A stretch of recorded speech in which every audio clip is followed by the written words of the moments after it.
Fundamentalism, from Latin basic foundation, as an ideology is non-historical, not a pure Islamic product. It is taken from Christian theology and meant very conservative Protestantism, demanding unquestioning acceptance as the basis of faith of entire content of Holy Scripture, and rejected the possibility of its rationalistic interpretation, proclaiming the immutability of a dogma. Islamic fundamentalism, to solve today's socio-economic problems, appeals directly to Muslim Holy Scripture, the Quran, and collection of legends about the deeds and saying of a Prophet Muhammad. Fundamentalists reject the historical approach to Islam, considering it its model valid for past, present and future. Their doctrine they regard as a phenomenon that does not depend on the circumstances of time and place. Fundamentalism is widespread in Egypt, Syria, Lebanon, Jordan, Saudi Arabia, Kuwait, Pakistan, Iran, Afghanistan, India, Tunis, Morocco, Mauritania. Other Islamists call for return to the caliphate, which they define as a return to the pure or classical Islamic state of the time of the Prophet Muhammad. Many scholars argue that early caliphs ruled by principles such as a consensus, compatible with democracy, and that only in its early period did the caliphate actually have an undifferentiated political and religious community, carried over from prophet to the early caliphs. However, when Islamists call for recreating the caliphate, they invoke an unhistorical interpretation of a caliphate with religions and political rule, united under the caliph, who rules by shari'a. The vision rejects democracy, and highly illiberal, especially regarding women and non-Muslims, and unlike other Islamists, rejects the nation-state. One caliphate supporter stated, "Now everyone has his own head, but it's important that there be just governed with the framework of Islam. All laws, legal, social and citizenship laws, should be based on the Sharia." Ilham and other caliphate supporters argued, "Islam and democracy are not compatible concepts. Democracy is a free speech, but in Islam one must live according to Sharia." Nigara, whose opinion was seconded by the other women in the focus group of Collins and Owner's surveys, claimed, "The caliphate is a good form of government for Muslims. All laws must be based on Sharia, but no Muslim parties should participate in election because in Islam elections are forbidden." Like many others, a group of Kyrgyz women favored a caliphate and also supported an Islamic state, saying, "Saudi Arabia is a good political model for Kyrgyzstan." They also supported many common Islamist ideas: separate transportation for women, the Sharia's hudud penalties for death, and sometimes for adultery, making Judaism and or Christianity illegal, and making Christian missionaries illegal. Said one, "It's criminal when people leave Islam too, accept another religion." Islamic fundamentalism is an ideology of social strata, which are denied or expelled of capitalist modernization. Medium and small owners, workers, prayer and semi-proletarian type, parts of a petty bourgeoisie, lumpen and marginalized social groups. Islamic fundamentalism pretends to be a comprehensive, coherent ideological system that gives the answer to all pressing issues of the day. The most important element of a teaching of Islamic fundamentalists about the ideal Muslim society is its theory of property. In the field of property relation, Islam strives to achieve harmony between the interests of the individual and the community. Fundamentalists believe that the state is representative of a society to which it gives power to protect against internal and external enemies. A ruler verifies his political significant acts with divine laws, the Sharia. Taking political decision, the ruler is obligated to consult with the special council, Shura. Having broad powers, the head of Muslim community and his family have no further rights to receive material benefits in comparison with ordinary Muslims. Muslims are obligated to obey their righteous ruler. The head of a community not properly following religious law should be immediately removed. Forward believes that the fundamentalists pretend to infallibility, a word of truth from God, the idea of what should be the order of things. They do not tolerate objections and propose alternatives. This confidence borders on oversimplification. According to Forward, fundamentalists often need an enemy which is representative of their faith who do not share their position, or others, believers belonging to other religion.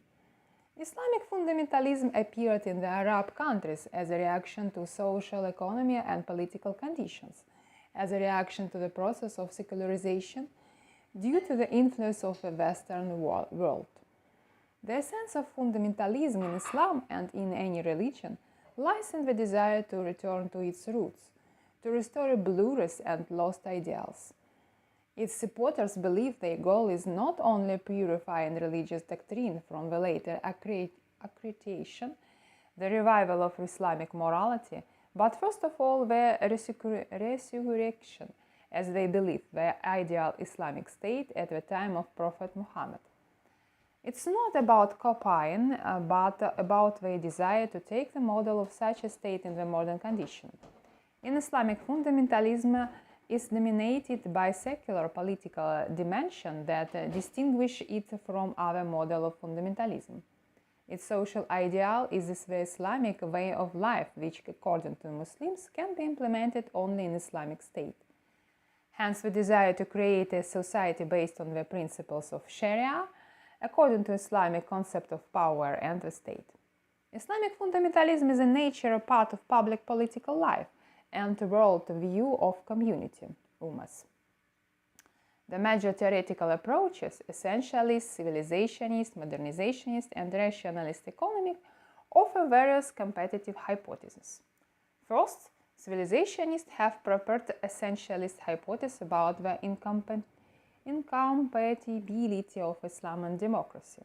Many culturalists also hypothesized that religion determines political values. They see Islam as a complete social system that has never accepted secular authorities. A second major hypothesis comes from the religion economy school, which articulates a rational choice view of religion. This view expects economics or organizational interest to explain the relationship between religion and politics. Example, the Catholic Church's attitude toward parties and democracy. Blader and Linzer extend this rational choice approach to the individual level and contend that poorer women support Islamic fundamentalism because it offers financial security. And secularization theorists, typically looking at the societal level, offer a third hypothesis. Modernization process, urbanization, industrialization, and literacy bring social religions decline and the rise of secular liberal values that are favorable to democracy.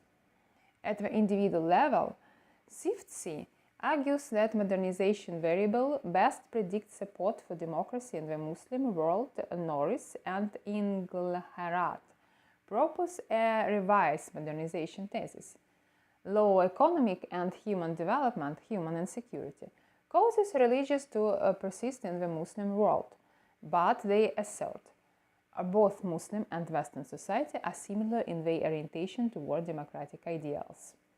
Tesler's political economy argument integrates political and economic grievances, low living standards, high unemployment, lack of access to higher education, dissatisfaction with corruption, and inadequate housing all foster support for political Islam.